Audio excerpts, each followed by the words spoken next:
got those big blue eyes, drive me crazy, make me fantasize about you, baby, and you smell so sweet.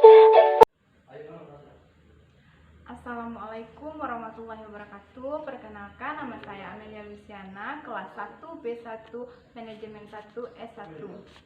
Saya dari Sekolah Tinggi Ilmu Ekonomi Geraha Karya Muara Belian. Baiklah, di sini saya akan menjelaskan tentang peraturan ekonomi mikro, jenis-jenis utility, dan sistem perekonomian. Baiklah, pengertian ekonomi mikro. Menurut saya, pengertian ekonomi mikro sesuai dengan namanya mikro dapat diartikan sebagai ilmu ekonomi kecil berdasarkan corak dan ruang lingkup. Analisisnya, teori mikro dapat diartikan bagian dari ilmu ekonomi yang menganalisis mengenai bagian-bagian kecil dari keseluruhan kegiatan perekonomian. Yang kedua, jenis utility.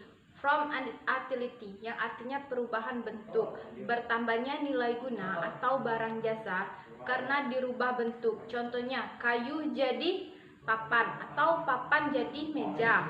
Yang kedua, flex utility, artinya perpindahan tempat, bertambahnya nilai guna barang dan jasa, cara dipindahkan ke tempat. Contohnya, kayu di hutan pindah ke desa atau pasir di pantai dipindahkan ke kota. Yang ketiga, time utility, ketepatan waktu pemakaian, bertambahnya nilai guna barang atau jasa karena tepat untuk penggunaannya. Contohnya, payung di waktu hujan atau koran harian, serta contoh lainnya. Yang keempat, service utility, pelayanan, bertambahnya nilai barang atau jasa karena adanya pelayanan, contohnya restoran dan post office. Yang kelima, ownership utility, yang artinya kepemilikan, bertambahnya nilai barang atau jasa karena dimiliki. Contoh, rumah pribadi dibandingkan rumah kontrakan.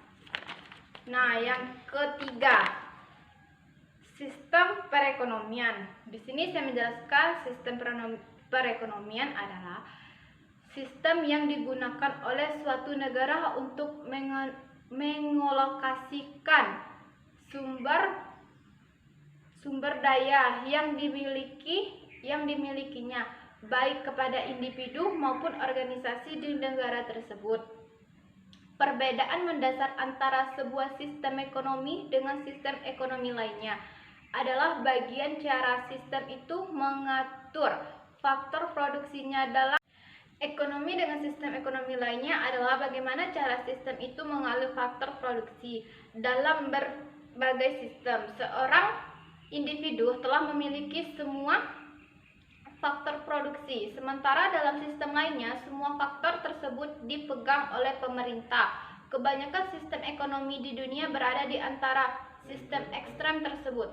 Selain faktor produksi, sistem ekonomis juga dapat dibedakan dalam dua produksi dan alokasi. Sebuah perekonomian terencana, planned economies, memberi hak kepada pemerintah untuk mengatur faktor-faktor produksi dan alokasi hasil produksi, sementara pada perekonomian pasar, pasalnya yang mengatur faktor produksi dan alokasi barang atau jasa melalui penawaran dan permintaan. Itulah yang dapat saya sampaikan. Wabillahi taufiq wal hidayah. Wassalamualaikum warahmatullahi wabarakatuh.